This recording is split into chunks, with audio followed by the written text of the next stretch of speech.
Orange is the color of the day as women in Nigeria begin activities to mark this year's 16 days of activism against gender-based violence. The Ministry of Women Affairs is championing a campaign for action to protect women and children, hence the setting up of a national data situation room to provide evidence-based planning and monitoring of issues and concerns of women and children. In a bid to ensure proper coordination and planning, the ministry had launched the National Gender-Based Violence Data Collation tool, the first of its kind to ease the data of gender-based violence data in the country, with directives that every partner and stakeholder should use the tool to collect and submit gender-based violence data to the ministry for standardization. For those who are absent during the launch, let me again emphasize that the Situation Room is an innovative data management and visualization platform which is expected to use technology to enable government, decision makers, and program managers to view and analyze gender-based violence data with ease. The enforced lockdown because of COVID-19 heightened the gravity of violence and sexual abuse against women and girls.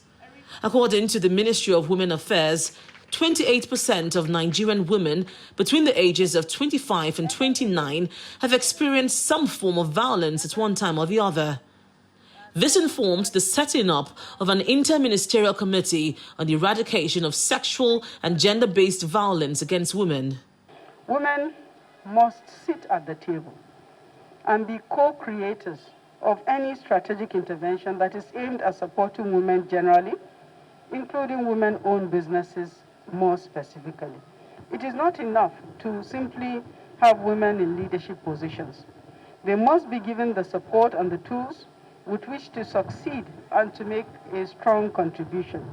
Part of this process will include dialogue, as well as partnership with women-focused groups, both in the private and the public sectors, and as well as with civil society organizations.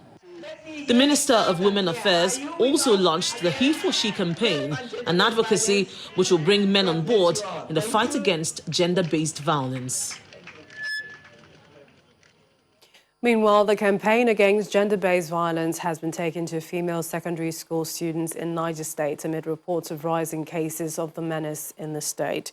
The move, which is part of activities marking the 16 days of activism in the state, is aimed at empowering the participants with preventive and communication skills to help them fight against rape. Our correspondent, Emperor Simon, reports.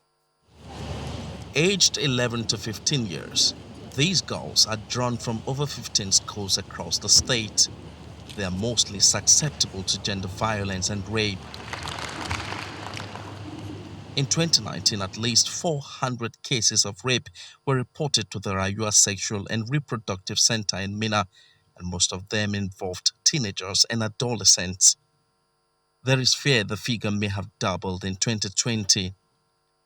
The Race Foundation, Dr. Amina Abakar. Organizers of the forum, including wife of the Niger State Governor, believe empowering the participants with relevant skills will help tackle the menace of gender violence. This is a general issue that affects both boys and girls. So boys are taught in a different way because as well as being victims, they are also the perpetrators. So if they are taught on really how they should handle things, that protects the girls from getting molested and they become protectors themselves. The perpetrators of rape are not strangers. Caregivers and relations are also involved. You have to be able to understand the indicators. When you come to there and you say, wow, you look beautiful. I like this your skirt. Oh, you have fine shape. Go to my office, go and bring me this. When they close from school, I want to see you. Or your daddy says, take my food to the room and stay there till I come. And he's on the bed, sleep, you are my baby. There are indicators that begins to tell you that something is about to happen.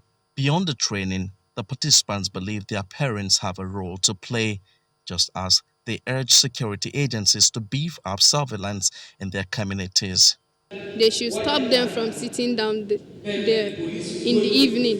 because that's the normal time that they know that somebody is going out to go and get something. So they will definitely stop you or harass you there, and there is no way for you to go. Hopefully, the knowledge acquired by these secondary school girls will be shared among their peers, thereby increasing the level of awareness on rape in Niger State. Emperor Simon, Channels Television News.